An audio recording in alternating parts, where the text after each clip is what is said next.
오늘 아버지 날입니다. 제가 미국 와서 경험한 특이한 점들이 몇 가지 있는데 그 중 하나가 이 아버지 날이 있다 하는 겁니다. 다 아시는 것처럼 한국은 어버이날 이렇게 해서 아버지, 어머니 이렇게 같이 기념하고 기억하는 감사하는 날을 지키는데요. 미국의 경우는 어머니 날 그리고 아버지 날 이렇게 따로 있습니다. 6월 셋째 주 주일이 아버지 날입니다. 그래서 오늘이 아버지 날입니다.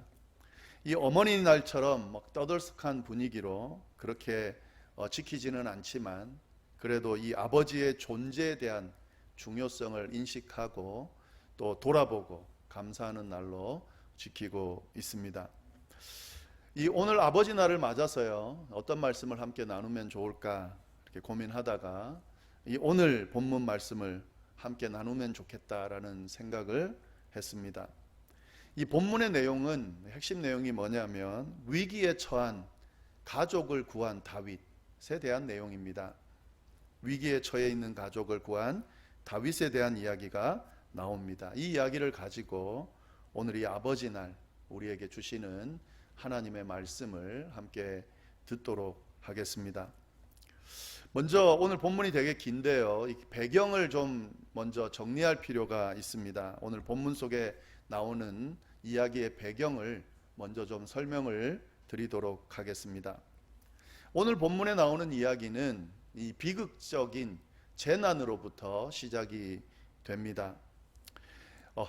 다윗이 왕위에 오르기 전에 이 사울이 다윗을, 그때 사울이 왕이었는데요, 이 사울이 다윗을 시기하여서 다윗을 죽이고자 했습니다. 그래서 다윗이 사울을 피해서 도망 다닐 때가 있었습니다. 그때 일어난 일입니다.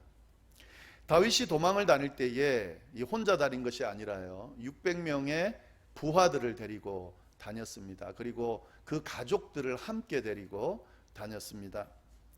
그렇게 이렇게 도망을 다니는 날, 그 예전부터 친분이 있었던 가드의 왕 아기스라는 사람에게 도움을 요청하게 됩니다.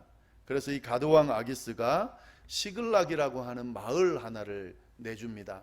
그래서 거기에 다윗과 다윗의 부하 600명과 그의 가족들이 살게 됩니다.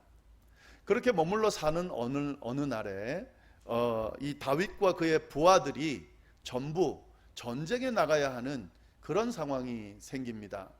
이 아기스 왕이, 가드왕 아기스가 전쟁을 하면서 다윗에게 부탁을 합니다. 같이 나가서 싸우자고. 그래서 같이 그 가드왕 아기스를 도와서 전쟁에 나가는데, 그 전쟁하는 곳이 아주 먼 곳에 있었던 것 같습니다. 그런데 문제는 이 다윗과 다윗의 부하들 600명이 전쟁에 나가게 되면 이 시글락이라고 하는 마을에 이 가족들만 남게 되는 그런 상황인데 어쩔 수 없이 그들을 두고 전쟁에 나가게 됩니다. 근데 그때 사건이 하나 일어나게 되는데요, 이 아말렉이라고 하는 적대국인 아말렉이라고 하는 나라에서 이 시글락을 침략해 옵니다. 다른 여러 나라들을 침략해 가면서 시글락도 침략하게 되는데, 그때 이 시글락이란 마을을 약탈하고 온 마을 전체를 불로 다 태워버립니다. 그리고 거기에 있던 이 다윗과 다윗의 부하들의 가족들, 여인들, 노인들, 어린이들 할 것 없이 모두 포로로 데리고 잡아가게 됩니다. 그리고 거기에 있던 물건들도 다 같이 해서 이렇게 노예로 데려가게 됩니다. 그러니까 한마디로 이 시글락이라는 마을을 완전히 초토화시켜버리고 거기에 있는 모든 것들을 다 데리고 갔다 하는 그런 거죠. 이제 다윗과 부하들이 전쟁을 마치고 돌아오게 됐는데요, 이들은 전쟁 마치고 아마 가족들이 나를 반길 거라 생각하고 그렇게 열심히 시글락을 찾아왔는데 와서 보니까 이 마을 전체가 다 초토화가 돼 있는 거예요. 그리고 가족들, 물건들 모든 것이 다 사라져 버린 것을 발견하게 됩니다. 이게 이제 배경인데요, 오늘 배경은 가족을 잃어버린 남자들의 이야기, 뭐 이렇게 볼 수 있을 것 같습니다. 자신의 가족들을 다 아말렉이라고 하는 적대국에게 뺏겨버린 그런 남자들에 관한 이야기다, 이렇게 볼 수 있습니다. 근데 이 남자들 중에서는 뭐 누군가는 아들일 거고요, 또 누군가에게는 남편일 거고, 그리고 아버지일 텐데, 지금 이 당시에 군인이 되려면 20세 이상이 돼야 되기 때문에 어느 정도 나이가 찬 남자들을 의미합니다. 이건 무슨 말이냐면 아버지일 확률이 높다 하는 거죠. 그래서 저는 오늘 이 말씀을 아버지의 관점으로 좀 봐서요, 가족을 잃어버린, 그러니까 위기에 처한 가족을 둔 아버지, 그 관점으로 이 말씀을 좀 보려고 합니다. 가족을 잃어버린 아버지들, 이 아버지들이 어떻게 대처해 나가는가 하는 장면들이 쭉 나오는데요, 그 내용을 통해서 하나님께서 주시는 말씀을 좀 살펴보려고 합니다.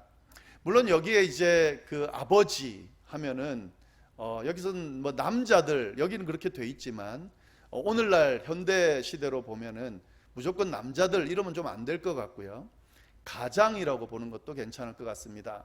혹시 뭐 아버지가 안 계시거나 자녀들이 안 계신 분들에게는 가장, 이렇게 이해해도 되겠습니다. 한 가정을 책임진 가장, 그런데 그 가족을 잃어버린 가장, 그에 대한 이야기다, 이렇게 생각하고 보셔도 될 것 같습니다. 여하튼 지금 이 가족을 잃은 아버지들, 이 아버지들이 어떻게 이 상황을 헤쳐나갈까 하는 거죠. 물론 이제 이 이야기의 결론을 보면 이 다윗과 그의 부하들 600명은 이 아말렉 사람들을 쫓아가요.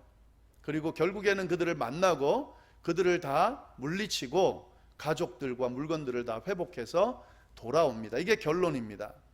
그런데 지금 이 결론의 이야기보다는 이 과정이 참 재밌습니다. 이 과정을 잘 들여다보면 이 아버지들이 어떻게 행동하는가 하는 것을 볼 수 있게 되고요, 특별히 이 안에서 아버지인 다윗이 어떻게 행동하고 대처해 나가는가를 통해서 진짜 좋은 아버지, 우리가 본받을 만한 아버지, 다윗을 통해서 볼 수 있는 믿음의 아버지의 모습이 어떤 건지를 발견할 수 있습니다. 그래서 오늘 그 내용들, 특별히 다윗을 통해서 보여주는 믿음의 아버지들의 모습이 어떤 모습인지 우리가 같이 살펴보도록 하겠습니다. 이 첫 번째로 다윗을 통해 볼 수 있는 이 아버지의 모습, 특별히 믿음의 아버지의 모습은 뭐냐면 기도할 줄 아는 아버지이다 하는 거죠. 다르게 표현하면 하나님의 존재를 인정하고 신뢰하면서 그를 의지할 줄 아는 아버지다 하는 거죠. 이 기도할 줄 아는 아버지가 왜 중요한가, 이제 내용을 한번 설명해 보겠습니다. 지금 이 사람들이 처해 있는 상황, 이 전쟁 갔다가 돌아왔는데 가족을 다 잃어버린 이 상황에서 어떤 반응을 보이는가 하는 거죠. 보시면은 이 상황이 정말 기가 차다는 걸 알 수 있는데요, 이 4절 말씀을 좀 보시면은 이렇게 돼 있습니다. 다윗과 그와 함께한 백성이 울 기력이 없도록 소리를 높여 울었다.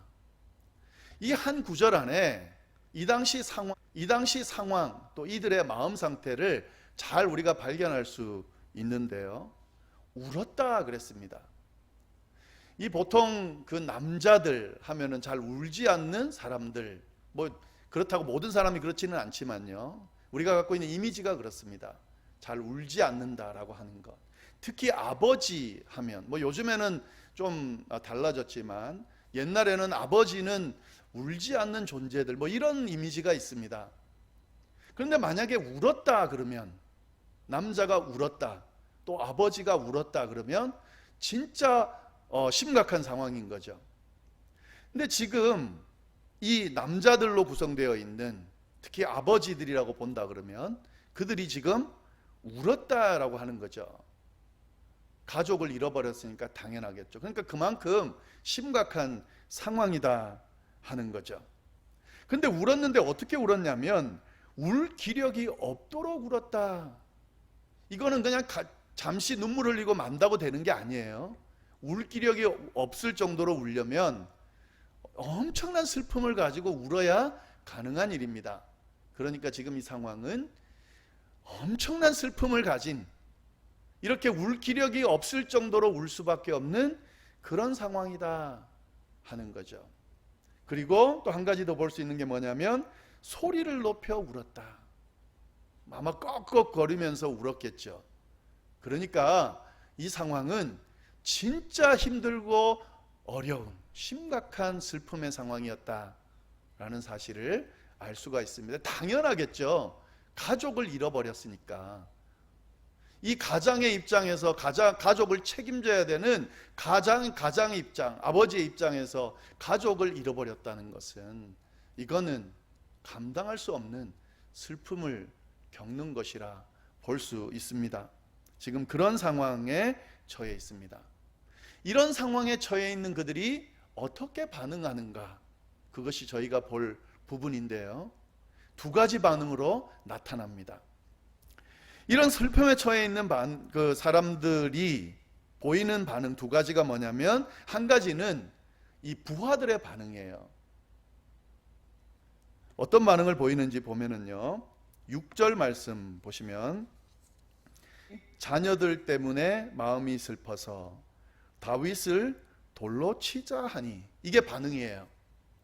그러니까 엄청난 슬픔에 지금 사로잡혀 있어서 그 다음 나타나는 행동이 뭐냐면 다윗을 돌로 치자, 이렇게 나타난다는 거죠. 여러분, 이에 대한 설명이 없지만 이 구절만 가지고도요 이때 이 상황을 잘 저희가 알 수가 있습니다. 슬퍼서 다윗을 돌로 치려 한다, 이 내용 안에는 이 사람들이 지금 이성을 잃어버렸다는 것을 알 수가 있어요. 어떻게 그걸 알 수 있냐? 이 사람들 지금 군인들이거든요.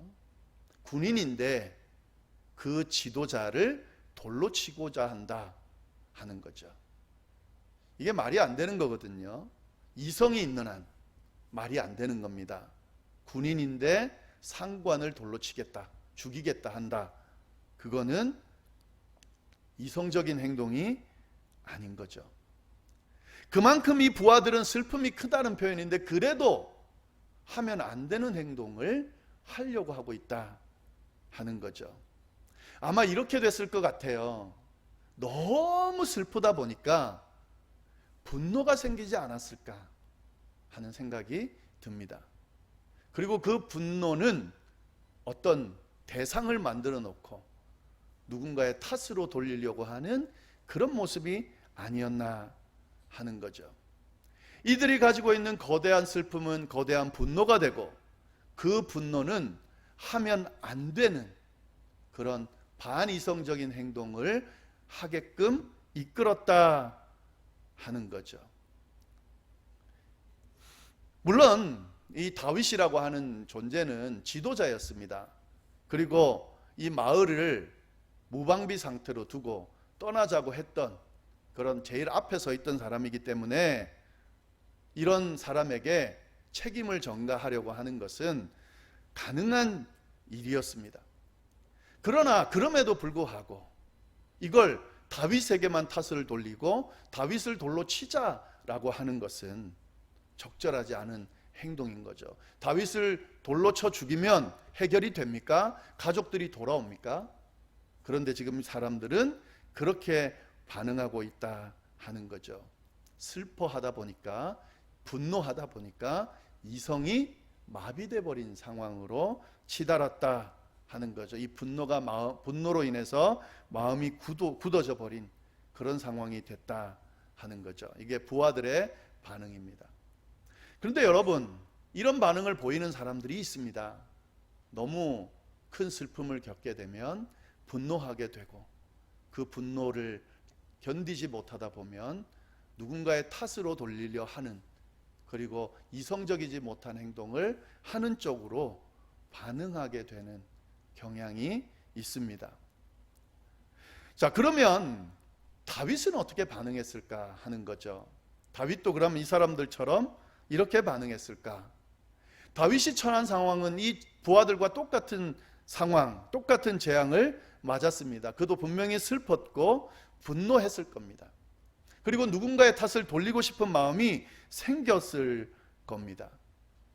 그리고 더 기가 막힌 상황은 이 부하들이 자기에게 탓을 돌리며 자기를 돌로 쳐 죽이려고 하는 이런 기가 막힌 상황에 처하게 됐습니다. 다윗의 반응은 이 부하들처럼, 아니 그 부하들 이상으로 반응해도 그래도 아무도 뭐라고 하지 않을 그럴 상황에 처했다 하는 거죠. 그런데 다윗은요, 이 부하들처럼 이성을 잃어버릴 정도로 행동하도록 자기를 내버려 두지 않습니다. 자기에게 처한 이 재앙, 이 분노, 이런 것들 때문에 자신이 파괴적으로 행동하도록 그냥 내버려 두지 않았다 하는 거죠. 그는 슬픔과 분노로 인해서 분명히 힘들었을 겁니다. 그리고 누군가의 탓을 돌리고 누군가를 어떻게든 쳐서라도 이 화를 해결하고 싶은 마음들이 생겼을 겁니다. 그래도 마음 뺏기지 않았다 하는 거죠. 도리어 그는 그 상황들을 잘 파악했습니다. 그리고 이 문제를 해결할 수 있는 최선의 방법을 찾으려고 애를 썼습니다. 그걸 어떻게 알 수 있냐면요, 나와 있습니다. 6절 다시 한번 제가 읽어볼게요. 백성들이 자녀들 때문에 마음이 슬퍼서 다윗을 돌로 치자 하니. 백성들의 반응이죠. 다윗이 크게 다급하였으나, 얼마나 놀랐겠어요. 그런데 다윗이 그 다급한 상황에서 어떻게 하냐면요, 그의 하나님 여호와를 힘입고 용기를 얻었더라. 이게 다윗의 반응이에요. 돌로 치려는 부하들과는 완전히 상반된 반응을 보이고 있습니다. 이 내용을 세 번역으로 보면 이렇게 표현되어 있어요. 그러나 다윗은 자기가 믿는 주 하나님을 더욱 굳게 의지하였다. 이것이 다윗의 반응이다 하는 겁니다. 다윗은 분명히 큰 곤경에 빠졌지만 자신이 처한 상황에 마음 뺏기지 않고 당황한 채로, 슬픈 채로, 분노한 채로 마음을 그냥 두지 않고 도리어 자기가 믿는 주 하나님을 찾았습니다. 그리고 그 하나님을 더욱 굳게 의지하였다 하는 거죠. 그리고 그 다음에 행동이 나오는데요, 어떤 행동이 나오냐면 이런 행동이 나옵니다. 묻기 위해서, 기도하기 위해서 제사장 아비아달에게 도움을 요청해요. 하나님의 뜻을 판단하는 도구가 되는 우림과 둠밈이라고 하는 기구를 제사장들이 갖고 있거든요. 그걸 통해서 하나님의 뜻을 분별합니다. 다윗은 아비아달에게 그거 좀 갖다 달라고 요청하고, 그리고 하나님께 이 상황을 어떻게 해결할지를 물어보게 됩니다. 하나님 어떡할까요? 하나님 쫓아갈까요? 이런 것들을. 그랬더니 하나님께서 알려주세요. 쫓아가라고. 그러면 반드시 만날 거고 그들을 붙들 거고 네 자녀들, 가족들 다 회복시킬 거라고 말씀해 주십니다. 이 두 가지 반응을 잘 보면서요, 어떻게 믿음의 아버지들, 가장들이 위기의 상황을 반응할지를 우리가 배울 수가 있습니다.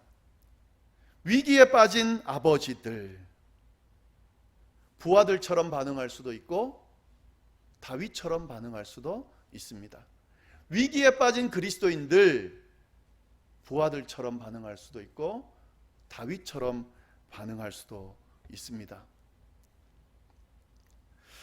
그런데 부하들처럼 반응하는 것은 진정한 신앙인의 모습이라고 할 수가 없습니다. 믿음의 사람들은 다윗처럼 반응할 수 있어야 한다 하는 거죠. 그냥 상황에 매여가지고 그 분위기에 휩쓸려가지고 분노하면 분노하는 대로, 슬퍼하면 슬퍼하는 대로 그렇게 이성을 잃어버리고 행동하는 것은 믿음을 가진 사람들의 모습이 아닙니다. 그때일수록 더 자기가 믿는 주 하나님을 더욱 굳게 의지하였던 다윗처럼 그렇게 하나님을 바라보고 하나님께 도움을 요청하고 하나님을 의지하면서 그 위기의 순간을 헤쳐나갈 수 있어야 한다. 그것이 바로 믿음의 사람들의 모습이고 믿음의 아버지들의 모습이다 하는 거죠. 여러분 한번 잘 생각을 해보세요. 기도하는 아버지, 이것만큼 멋진 아버지가 어디 있겠습니까? 하나님을 신뢰하고 의지할 줄 아는 아버지, 어떤 문제가 주어져서 슬픔과 분노가 오지만 자신이 할 수 있는 부분과 할 수 없는 부분을 인정하고 할 수 있는 부분은 열심히 해결하지만 할 수 없는 부분을 해줄 수 있는 하나님의 존재를 찾아가서 그 앞에 가족의 문제를 내려놓고 해결해 달라고 할 줄 아는 아버지의 모습, 그 모습이 얼마나 멋있습니까? 그것이 바로 다윗이 보여준 모습이다 하는 거죠. 여러분, 위기라고 하는 것은 내가 해결할 수 없기 때문에 위기라고 하는 겁니다. 그러니까 이 위기의 순간에는 내가 마치 뭔가를 해내려고 애쓰거나 또 내가 그걸 해내지 못한다고 해서 너무 좌괴감에 빠져서 실망하며 분노하는 쪽으로 가기보다는 이건 내가 해결할 수 없기 때문에 위기구나. 그러나 내가 믿고 섬기는 하나님은 해결해 주실 수 있다라고 믿고 허세 부리지 않고 하나님 앞에 무릎을 꿇고 내 가족의 위기를 내어놓고 하나님께 도움을 요청할 수 있을 때 그것이 바로 믿음의 아버지들의 모습이고 믿음의 사람들의 모습이다 하는 거죠. 이 사실을 오늘 말씀을 통해서 저희가 깨달을 수 있습니다. 또 한 가지 다윗이 보여준 아버지의 모습, 믿음을 가진 아버지의 모습이 뭐냐면요, 이 긍휼의 마음을 가진 아버지예요. 자비로움, 관대한 모습을 가진 아버지, 그 아버지의 모습을 보여주고 있습니다. 어떤 내용이 그러냐면 이런 내용이에요. 하나님 앞에 기도하고 이제 답을 얻고 이 다윗이 600명의 부하들과 함께 빼앗긴 가족들을 찾기 위해서 길을 떠납니다. 그런데 여러분 한번 생각해 보세요. 지금 이 상황이 좋은 상황은 아니에요. 지금 이 사람들이 멀리 가서 전쟁을 끝내고 돌아온 상황입니다. 그러니까 지금 거의 지쳐있는 상태예요. 탈진한 상태라고 봐도 무방할 것 같습니다. 그런데 지금 이 가족들을 찾기 위해서 또 가야 돼요. 그러니까 지금 쉽지 않은 상황이다 하는 거죠. 얼마나 힘든 상황이냐면요, 가다가 이 600명이 갔는데요, 200명은 너무 힘들어 가지고요, 중간에서 도무지 이제 갈 수 없다고 부솔 시내라는 곳에서 우린 도무지 갈 수 없습니다 라고 주저앉는 상황이 생기게 됩니다. 그만큼 힘들다는 거예요. 여러분, 그 200명이 주저앉을 때에 그때 그 심정이 어땠겠어요? 지금 빨리 움직여서라도 가족을 찾아야 되는데 너무 힘드니까 어쩔 수 없이 갈 수 없는 상황에 처해 있는 거예요. 그만큼 지금 힘든 상황이었어요. 그래서 다윗은 200명을 두고 400명만 데리고 또 찾아갑니다. 근데 가는 길에 어떤 일이 생기냐면요, 막 가는 길에 어떤 한 소년을 만나게 돼요. 거의 반쯤 죽어가는 병 걸린 애굽 소년, 이집트 소년을 만나게 됩니다. 여러분, 이 상황을 한번 생각해 보세요. 지금 200명이 탈진해서 더 이상 갈 수 없을 정도로 지쳐있는 이 상황, 빨리 가족들이 어떻게 될지 모르는 상황, 빨리 가서 찾지 않으면 못 찾을 수도 있는 이 상황, 이 상황에 지나가는 중에 죽어가는 애굽 소년 하나 발견했을 때 어떻게 하는 것이 맞을까요? 그 소년을 돌본다는 것이 사실 쉽지는 않습니다. 그런데 이 일행들이요, 이 소년을 그냥 두지를 않아요. 3일 동안 아무것도 먹지 못하고 마시지 못해 죽어가고 있는 이 이집트 소년을 데리고 와서 돌봅니다. 근데 그냥 빵만 주고 끝나는 게 아니라 정성껏 돌봅니다. 어떻게 하면 알 수 있냐면요, 이런 내용이 있어요. 빵 주고 물 주고 그 다음에 무화과와 건포도다. 이거는요, 갖고 있는 모든 것을 동원해서 극진히 보살핀다는 사실을 우리가 알 수 있는 겁니다. 여러분, 이런 위기의 상황이 급박한 상황에서 죽어가는, 사실 그냥 두고 가도 아무도 뭐라고 하지 않을 수 있는, 더 중요한 것이 있다고 생각해도, 왜냐하면 지금 가족의 문제잖아요. 가족의 생사가 걸렸잖아요. 그러니까 사실은 그냥 가도 괜찮을 듯한 그런 상황에서 이 소년을 그냥 두지 않고 돌봤다 하는 거죠. 다윗의 아주 이 긍휼한 마음, 자비로운 마음, 관대한 마음이 돋보이는 그런 모습입니다. 절대 자신만 생각하고 자기 가족만 생각하면 나올 수 없는 행동을 했다 하는 거죠. 여러분, 이 모습이 바로 믿음을 가진 아버지의 모습입니다. 믿음을 가진 사람들의 모습입니다. 진정한 그리스도인의 모습입니다.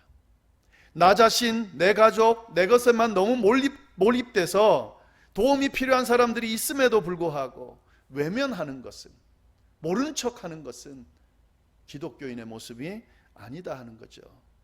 그런데 그러지 못한 모습들이 참 많이 있습니다. 기독교가 욕을 듣는 이유 중에 하나가 너무 자기 것만 챙긴다, 이런 평가를 받으면서 욕을 들어요. 신앙도 좋고 복도 좋고 우리 가족 챙기는 것도 좋고 다 좋은데 그 범주가, 그 범위를 벗어나지 못한 경우가 많습니다. 그건 진정한 기독교인의 모습이 아닙니다. 다윗은 죽어가는 소년을 중요한 일이 있음에도 불구하고 긍휼히 보고 그를 돌보는 귀한 믿음의 모습을 보여줬습니다. 여러분, 한번 생각을 해보세요.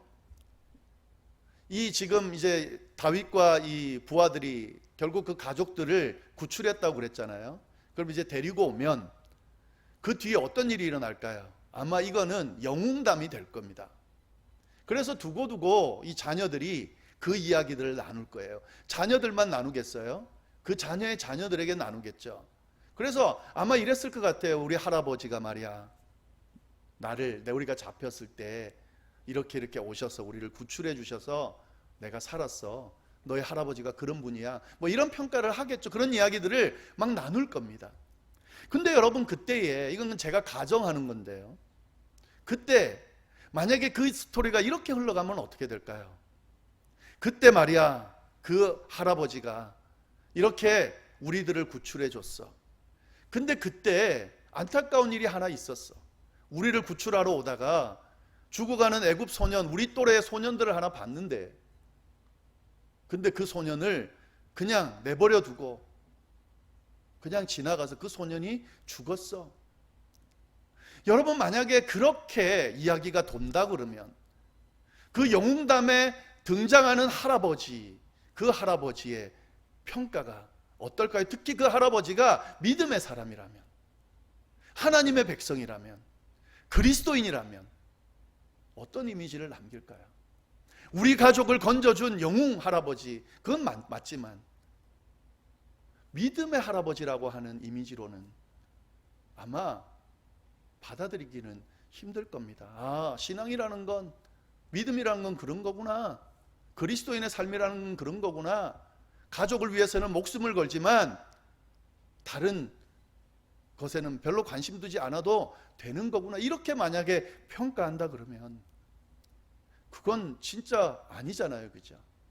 근데 다윗은 지금 그런 모습을 보이지 않고 정말 긍휼의 모습을 보여줬다 하는 겁니다. 잘 기억할 필요가 있을 것 같아요. 다윗의 이런 긍휼한 모습이 어떤 결과를 낳았는지도 좀 보면 좋겠는데요. 그를 의도로 한 건 아니지만 이런 긍휼을 베풀었더니 큰 보상으로 다가왔습니다. 무슨 말이냐면 이거예요. 다윗이 보살폈던 이 애굽 소년을 나중에 회복시키고 봤더니 이 애굽 소년이 뭐냐면 아말렉 사람들의 노예였던 거예요. 같이 다녔는데 얘가 병에 걸리니까 버려버린 거예요. 그래서 지금 죽어가고 있는 겁니다. 무슨 말이냐면 아말렉이 어느 방향으로 어디로 갔는지를 아는 사람이라는 거죠. 그래서 회복되고 난 뒤에 너 누구냐 하고 물어봤더니 이야기하면서 아말렉이 어디로 갔는지를 알려주게 돼요. 여러분, 아말렉이 어디로 갔는지도 모르고 지금 쫓아가고 있는 상황인데 어디로 갔는지를 알게 됐으니까 엄청난 정보가 되겠죠. 그러니까 이 애굽 소년 하나를 구해줌으로 말미암아 긍휼의 마음을 베풀었던 것이 가족을 구할 수 있는 그런 정보를 얻는 큰 보상을 받게 됐다 하는 겁니다. 다 회복이 됐잖아요. 자, 여러분 다시 한번 이야기를 들어보겠습니다. 이런 완성된 이야기를 가지고 나중에 영웅담으로 이야기가 주어진다고 했을 때 가족을 구하러 온 할아버지, 거기다가 지나가던 애굽 소년, 다 죽어가는 애굽 소년을 보살펴서 그를 건져줬던 할아버지, 거기에다가 그런 긍휼의 마음을 베풀었더니 하나님께서 그것을 그냥 두지 않으시고 엄청난 보상으로 그렇게 보답해 주었다라고 하는 이 스토리까지 들어가면, 그래서 우리가 구출받을 수 있었다, 구원받을 수 있었다라는 이야기가 들어간다면 믿음의 아버지, 믿음의 할아버지의 모습이 어떤 평가를 받을까요? 진짜 이런 모습인 거죠. 이런 평가를 받을 수 있어야 한다 하는 겁니다. 오늘 그런 모습을 하나 발견할 수 있습니다. 긍휼을 베푸는 아버지, 긍휼의 마음을 가진 그리스도인, 이 모습을 오늘 말씀이 보여주고 있다 하는 거죠. 한 가지만 더 말씀을 드려보도록 하겠습니다. 다윗이 보여준 아버지의 모습, 기독교인의 모습, 세 번째는 뭐냐면 은혜를 알고 감사할 줄 아는 아버지였다 하는 거죠. 무슨 말이냐면 이겁니다. 모든 사람들이 이제 물건을 되찾고 가족들을 되찾은 후에 이 다윗과 400명의 부하들이 이제 의기양양해서 돌아왔습니다. 불과 몇 시간 전만 해도 막 분노하고 슬퍼하고 다윗을 죽이자 이랬던 사람들이 다윗 때문에 가족을 찾았잖아요. 물건도 찾고. 그러니까 막 어떻게 하냐면 막 다윗을 칭송하는 거예요. 다윗의 전리품이다 그러면서 신이 나가지고 막 돌아옵니다. 근데 문제가 하나 남아 있어요. 그게 뭐냐면 이 부솔 시내로 돌아왔는데 거기에 남겨진 200명이 있는 거예요. 이 200명들이 반갑게 맞았는데 그 모습을 보고 어떤 사람들이 이런 이야기를 합니다. 그들의 이야기 때문에 문제가 생기게 됩니다. 그게 뭐냐면 이거예요. 이 전쟁에 참여하지 않은 이 200명을 못마땅하게 생각하는 사람들이 있었어요. 그러면서 이 사람들에게는 돌려받은 물건 주지 말자, 가족들만 돌려주고 물건들은 주지 말자, 이렇게 의견을 냅니다. 근데 여러분, 이 생각을 잘 보세요. 이 의견을 잘 보세요. 잘못됐나요?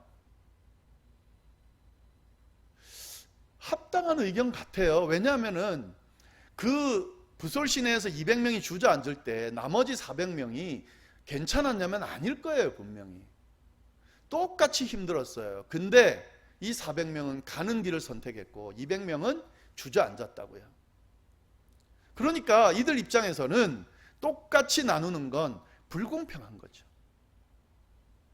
힘든 상황에서 한 번 더 힘을 냈던 400명과 포기해버린 200명이 같이 받으면, 같은 보상을 받으면 그건 억울할 수 있잖아요. 그래서 그런 의견을 냈다 하는 것은 어떤 면에서는 제가 보기에는 상식적이면서 할 수 있는 의견이었을 것 같습니다.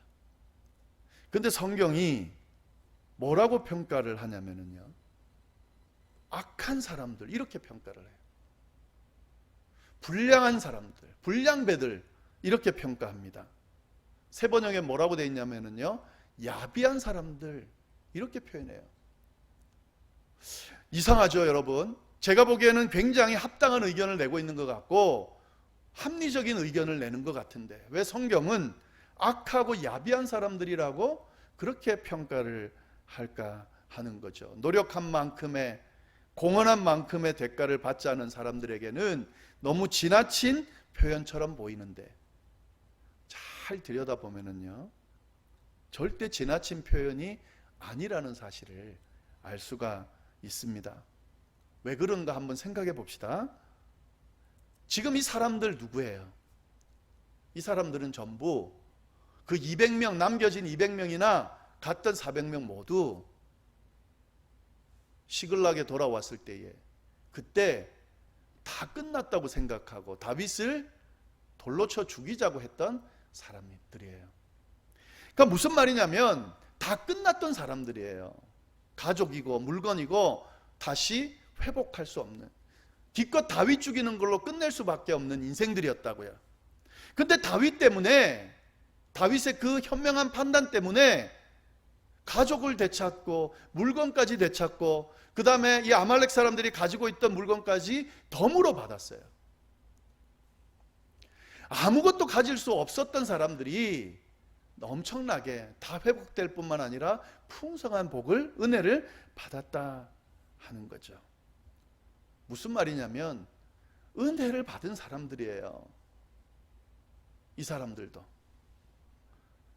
다윗이 아니었다면 아무것도 받을 수 없었던 사람인데 다윗 때문에 엄청난 것을, 혜택을, 은혜를 받은 사람들이었다 하는 거죠.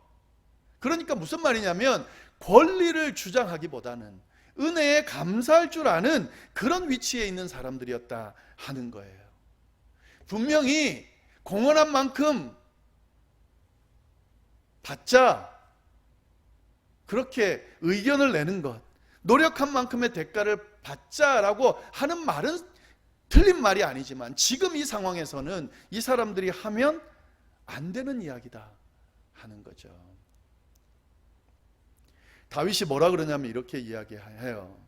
야, 이거 다 하나님이 주신 거야. 하나님이 주시지 않았으면 지금 이걸 누릴 수 없는 거야. 우리는 가족들 찾을 수 없었어. 우리 물건 찾을 수 없었어. 그런데 지금 하나님이 우리에게 은혜를 주셔서 이것들을 얻게 하시고 누리게, 그러니까 같이 나누는 건 공평한 거야. 그렇게 이야기를 하면서 공평하게 나눕니다. 여러분, 어떤 것이 더 신앙을 가진 아버지의 모습일까요? 어떤 모습이 그리스도인의 모습일까요? 은혜를 아는 사람, 감사할 줄 아는 사람, 그것이 바로 믿음의 사람들, 믿음의 아버지들의 모습입니다. 제가 쭉 그 인생 살면서 특히 저희 아버지에 대해서 생각하면서 제일 감사한 부분이 그 부분이에요. 은혜를 아셔요. 지금까지 살아온 모든 여정이 은혜였다, 이렇게 고백해요. 그 자녀인 제 입장에서는 아버지가 뭘 했고 옛날에 뭘 했고 뭐 이런 자랑거리 막 늘어놓는 것보다 훨씬 더 귀해 보이고 훨씬 더 가치 있게 느껴집니다. 다 은혜였대요. 네, 감사할 줄 알고 지난 시간들 감사로 채울 줄 아는 그 모습들을 보면서 저도 도리어 감사한 마음이 생깁니다. 세상적으로 누군가에게 자랑할 만한 그런 모습이 좀 부족하다 할지라도 은혜를 알 줄 아는 아버지, 그런 신앙의 아버지 멋있잖아요. 은혜를 알 줄 아는 그리스도인, 감사할 줄 아는 그리스도인. 내가 지금 누리는 것은 원래 내게 아닌데, 내가 받을 수 없는 것들인데 하나님이 내게 은혜를 주셔서 누리게 하셨어. 그래서 내가 참 감사해. 누군가 내 거를 함께 나누자고 해도 괜찮을 정도로 은혜 안에 사는 그 모습 참 귀하잖아요. 그 모습을 다윗이 보여주고 있습니다. 오늘 이 세 가지 모습, 다윗을 통해 볼 수 있는 세 가지의 모습, 뭐 아버지라는 단어를 써서 그렇게 좀 제한시켰지만 사실은 믿음의 사람들의 모습을 보여주는 겁니다. 다윗을 통해 배울 수 있는 이 세 가지의 모습요, 잘 좀 기억하고 우리의 모습 속에 이런 모습이 좀 넘쳐나면 좋겠고요. 우리 아버지들이 이런 아버지들이 좀 되면 좋겠습니다. 가족을 위해 무릎 꿇을 줄 아는 아버지요, 기도할 줄 아는 아버지요, 잘 못하는 건 못한다고 인정하면서 해줄 수 있는 하나님 앞에 가족의 문제를 가지고 가서 하나님과 씨름할 줄 아는 아버지, 그런 그리스도인들이 되면 좋겠고요. 어떤 상황에서도 긍휼을 베풀 줄 아는 아버지. 내 가족도 소중하지만 다른 것도 소중해 할 줄 알고 긍휼한 마음으로 베풀며 살 줄 아는 그런 아버지, 그런 그리스도인이 되시면 좋겠고요. 그리고 은혜를 은혜로 알고 주어진 것에 감사하면서 늘 겸손한 모습을 가지고 살아갈 줄 아는 아버지, 그런 그리스도인, 그런 모습을 다 가질 수 있기를 바랍니다. 그래서 우리의 자녀들이, 후손들이 우리를 기억할 때에 다른 세상적인 것, 그 자랑할 것, 이런 것들로 그렇게 감동하는 것이 아니라 이 모습으로요.